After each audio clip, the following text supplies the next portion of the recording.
Olá, pessoal. Estamos aqui no curso Supremo em Belo Horizonte, diretamente aqui do Supremo TV, para lhe dar uma dica extremamente importante.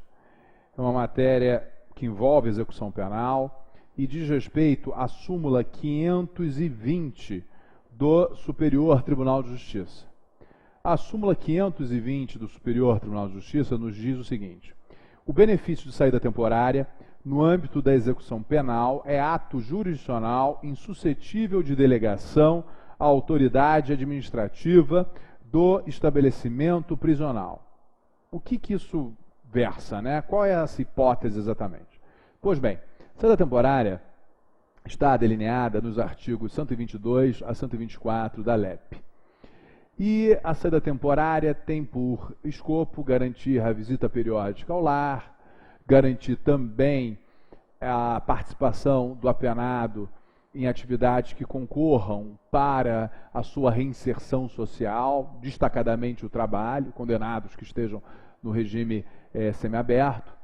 E em relação à visita periódica em si, o apenado ele tem direito a 5 durante o ano. Na realidade, inclusive, o artigo 123 ele se refere, né, a uma visita e mais 4, até o teto de 7 dias, ou seja, um total de 35 dias. Pois bem, o que ocorre, pessoal? Nós temos um contingente carcerário absurdo.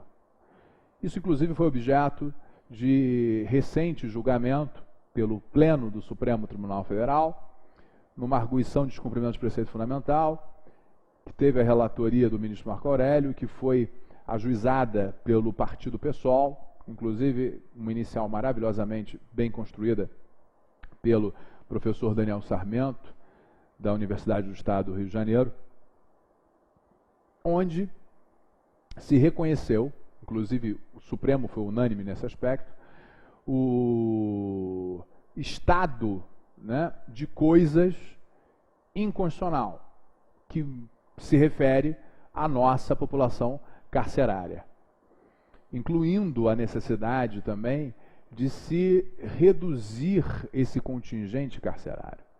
Então, diante de tudo isso, a rigor,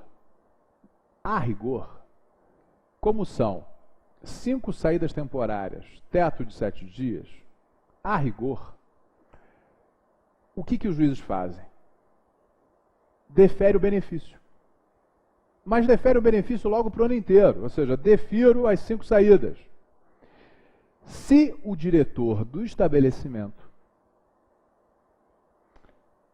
noticiar alguma causa revocatória do benefício, delineada no artigo 124, cometimento de falta grave, por exemplo, o juiz da execução, evidentemente, revoga o benefício. Pois bem, entendeu o Ministério Público que isso seria uma forma de delegar a concessão desse benefício ao diretor do presídio. Porque, na realidade, o juiz autorizaria essa visita periódica ao lar, mas quem escalonaria isso, quem organizaria isso, seria o diretor do presídio. E essa pretensão do Ministério Público foi, e é importante dizer isso, por maioria, e maioria apertada, diga-se de passagem, avalizada pelo Superior Tribunal de Justiça, que inclusive editou súmula a esse respeito, súmula 520. E aí você vai me perguntar, mas Marcos, você está falando de uma súmula, tal, enfim, perfeito. Mas a sacada, meu caro, minha cara, é que essa súmula vai na contramão da jurisprudência do Supremo Tribunal Federal. Porque tanto a primeira quanto a segunda turmas do Supremo Tribunal Federal entendem que isso não é delegação, e não é mesmo. Porque, na realidade, é o juiz quem deferiu o benefício. Mas é um benefício que desafia revogação também pelo juiz da execução, a partir do momento que lhe for comunicada uma causa revocatória do benefício. Ou seja, não está se delegando atividade jurisdicional para diretor de presídio nenhum, meu Deus do céu.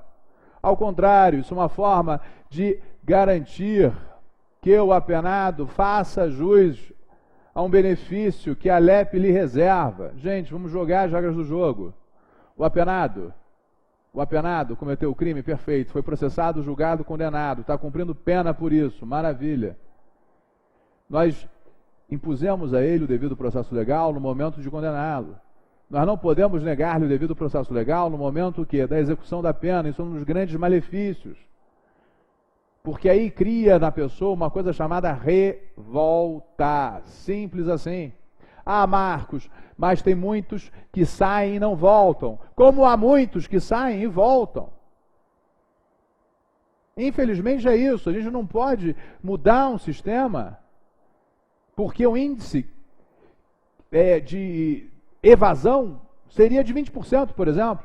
Por que os 80% que cumprem? Não contam? Começa por aí. E 2, esse índice de evasão é um índice falso, porque comparecimento tardio, ou seja, impontualidade, já entra no sistema como evasão. E cá entre nós, impontualidade não é evasão, é uma questão semântica. Então, é importante deixar claro que a súmula 520 do STJ vai na contramão da jurisprudência das duas turmas do Supremo e mais, em decisões unânimes e recentes. Nós temos julgados 2012, 2013, 2014, da primeira turma, da segunda turma do Supremo Tribunal Federal, afirmando que esse procedimento implementado pelos juízos da execução é um procedimento absolutamente legítimo. Porque, na realidade, o diretor do presídio não faz nada, o diretor do presídio faz o que dele se espera, fiscalizar. Simples assim. Portanto, a partir do momento em que foi identificada uma causa revocatória da saída temporária é o gênero, comunica ao juízo. Comunica ao Ministério Público oficiante no processo de execução. Busca-se a revogação do benefício, ou seja, é o juiz da execução concedendo, o juiz da execução revogando. O diretor do presídio não perpetra ato decisório algum. E daí o maior equívoco da súmula 520 do STJ, que não por acaso veio a lume por maioria apertada. Bem, fica essa a dica. Sou Marcos Paulo, defensor público no Rio de Janeiro, atualmente assessor de ministro do Supremo Tribunal Federal e um dos coordenadores em processo penal aqui do Supremo TV. Espero que você tenha gostado dessa dica. Até a próxima. Tchau, bons estudos.